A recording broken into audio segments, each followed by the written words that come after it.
رہتے تھے. غریبا چاک دیوانوں میں ہوتا تھا شمار ان کا. غریبا چاک دیوانوں میں ہوتا تھا شمار ان کا. قضا سے کھیلتے تھے وقت کے الزام سہتے تھے. عزت مآب پرنسپل موجود اساتذہ اور سامعین مکرم السلام علیکم. آج میری زبان جس شخصیت کے تذکرے کو اپنے دامن میں سمونے کی کوشش کر رہی ہے اس نے ایسے وقت میں آنکھ جھپکی کہ جب ہندوستان کے لیل و نہار پر فرنگی حکمرانوں کے جلوہ افریدیاں جنم لے رہی تھی. ہندوستان کے در و دیوار بھی غیر ملکی صدائے بازگشت سے کپکپی محسوس کر رہے تھے. اس دھرتی کا وقت دربار فرنگی کے روپ اور نظریں جھکائے کھڑا تھا. ہندوستان غلامی کی زنجیروں میں جکڑا جا چکا تھا.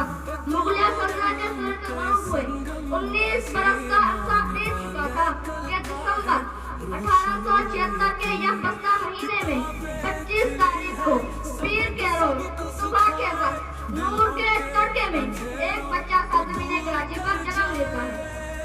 کون جانتا تھا کہ کاٹھیا روار کے رہنے والے ایک متوسط درجہ کے تاجر جناب پورجا کے دولت قدا پر جنم لینے والا یہ بچہ قائد اعظم محمد علی جناح بنے گا. کون جانتا تھا کہ یہ فرنگی حکمرانوں کی نگاہیں خیرا کر دے گا. کون جانتا تھا کہ یہ ہندوستان کے مسلمانوں کی پیشانی کا جھومر بنے گا. کون جانتا تھا کہ اس کے ایک ایک بول سے نفرتوں کے سمندر ماہی پہ آگ بن جائیں گے.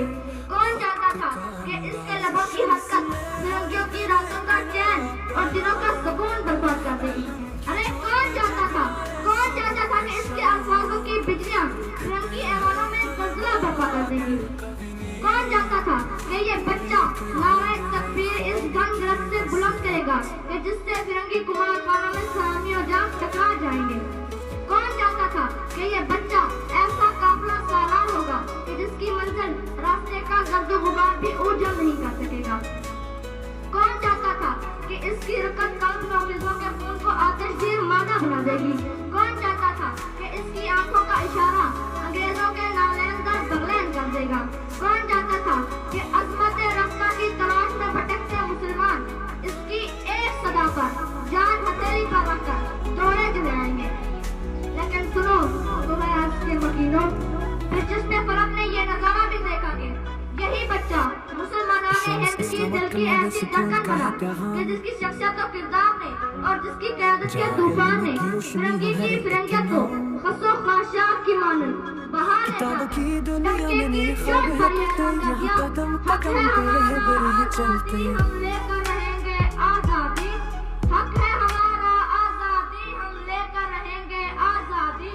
تو کیسے نہ دے گا آزادی. تیرا باپ بھی دے گا آزادی.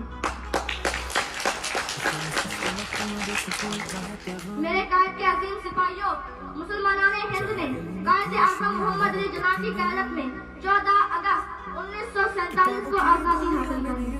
آپ کو خدائے عظیم نے ایک رہنما کی صفات، بلا کی ذہانت، غیر جذباتی انداز اور قائدانہ صلاحیتوں سے مالا مال فرمایا تھا.